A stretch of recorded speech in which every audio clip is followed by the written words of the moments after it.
Last night in Syria, you had an act of sabotage. I reported on this. Total blackout in Syria after an explosion on the Arab gas pipeline. Mohammed Kharbutli said the incident led to an electricity blackout across Syria. Power is gradually being restored. So take a look at this video, man.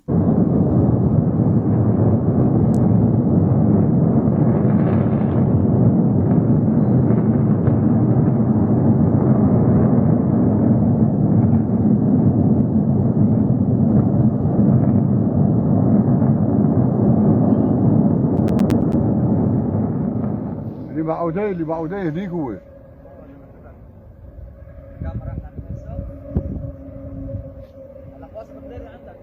لا هون انا واصل غيري هون بدك تفوت من هون باتجاه الزيتون هيك في طريق شرف راح امشي قدامك هنا. Absolutely huge disaster. Here you can see firefighters trying to extinguish it.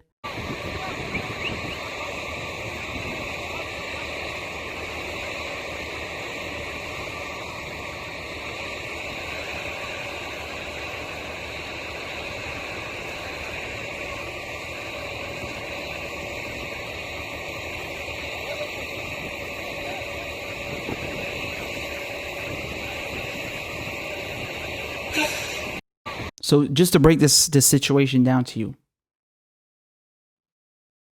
this Arab gas pipeline, that's the name of it.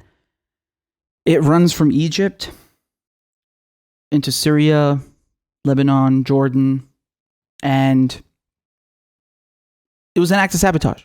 It's not the first time. This happened 4 or 5 times previously in the past, and they just blew it up. Thankfully, no one was hurt. Thankfully, no one died. Alhamdulillah. But blackout in the entire country. No electricity. So they quickly got to work putting the fire out. And the electricity minister, he said that there was a power shortage for a couple of hours. And then the minister of oil and mineral resources, he confirmed that it was a terrorist attack, right? So he said that assessments show that the explosion was the result of a terrorist attack. And, thankfully, the fire was extinguished. They started maintenance and repair work and restored power pretty quickly to all the vital infrastructure, hospitals, residential neighborhoods in Damascus, but only partially to Homs, Hama, and coastal regions like Ladiye. I hope by now everything's back to normal, but, nonetheless, they just won't let us live in peace, man. I mean, this is... Once again, just like you see all the time in Iran, acts of sabotage, just these weird acts of sabotage, and no one claims responsibility for them. Very, very reminiscent manner in which the Mossad operate. They don't usually claim responsibility for things, whereas, terrorist groups, they will claim responsibility. But like I said, this is not the first time this pipeline has been sabotaged, and you also had underwater, I'm not kidding, like they literally put charges underwater on the Syrian coast on the Mediterranean to blow up other pipelines a few years ago.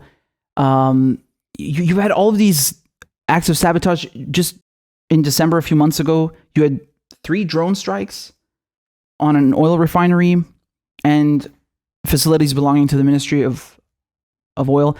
That's definitely the Americans. So, it's unbelievable. Like, you got to analyze this, zoom out a second and look at this situation. You got Turkish forces, US forces burning the wheat, the crops to starve Syrians. They're stealing the oil now with the help of the Kurdish-led SDF. They're putting these sanctions on us so we can't import medicine, can't use foreign currency, can't import medical equipment. Turkey is cutting off the water every couple of weeks, every couple of months to Hasake, leaving 1 million people without water. Like, they're really trying their best to just destroy the country and make people suffer. And that's why I posted earlier, it's unbelievable how many countries and foreign actors actively work just to make the Syrian people suffer. This level of determination and evil should concern you. They just won't let us live in peace, man. They just won't let us live in peace. This has nothing to do with the myth that they've sold you that, oh, it's the Syrian revolution, man. It's a people's uprising. What people's uprising? Who the fuck blows up a gas pipeline to cut power in all of Syria? Who shells university and college campuses and starts killing students? Who cuts off people's heads? I mean, what kind of an uprising is that? That's nonsense.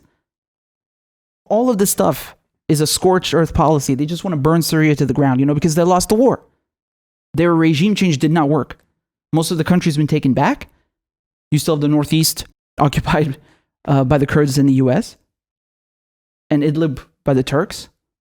But the majority of the country is back in the hands of the government. So their policy now, with the sanctions, with the Caesar Act, burning our crops, depriving us of medicine and medical equipment, blowing up our infrastructure, it's evil. It's just plain, pure evil, right? Nothing to do with an uprising or a revolution, it's zero. If you love your country, you're going to go and start damaging the infrastructure? You're going to starve people? Deprive them of water? What the fuck? You got nothing to do with that. That's nonsense, man. Absolute, complete nonsense. And once again, pay attention, man. Pay attention to their MO. All these weird, random industrial accidents that keep happening all over the place. Really odd. And no one taking responsibility. It's just heartbreaking, man. It's really heartbreaking. People, they just want to live a normal life. And the last couple of times when I was going to Syria, dude, there were no more electricity cuts. That's significant. I'm telling you. Like, after a while, I was like, yo, the electricity ain't gone. What's up? Yeah, it doesn't do that anymore. I was like, bruh. Dude, the stuff was getting better. You can't deny that. You cannot deny that. And now it's been set back 50 years, 100 years. I mean, this is just, they're devils, man. These people are devils. Evil. That's all that is, man. So I don't know who did this, to be sure. There's been no confirmation, no statement, no nothing. But my speculation, I don't think it was some local jihadist group or whatever. The United States Special Envoy, Jeffrey, to Syria, who is essentially a colonialist piece of trash, he suggested that, this is clearly ISIS. What? No. Smells like Mossad, if anyone. Not ISIS. And, this comes as today they were scheduled to have peace talks in Geneva. So they've got this conference on constitutional reform, and they've divided the attendees, they've divided the parties into 3 groups. So you have people sent by the government, people from the opposition, and people that the UN picked. They had to halt the thing because 3 people tested positive for COVID. So that didn't go exactly well. But you still got people that are hell-bent on destroying the infrastructure in Syria, starving people, depriving them of medicine, of healthcare, of water, food. Yeah. That's frightening how determined they are to just scorch and destroy this country. It's unbelievable. It really is. I'm just glad nobody got hurt, honestly.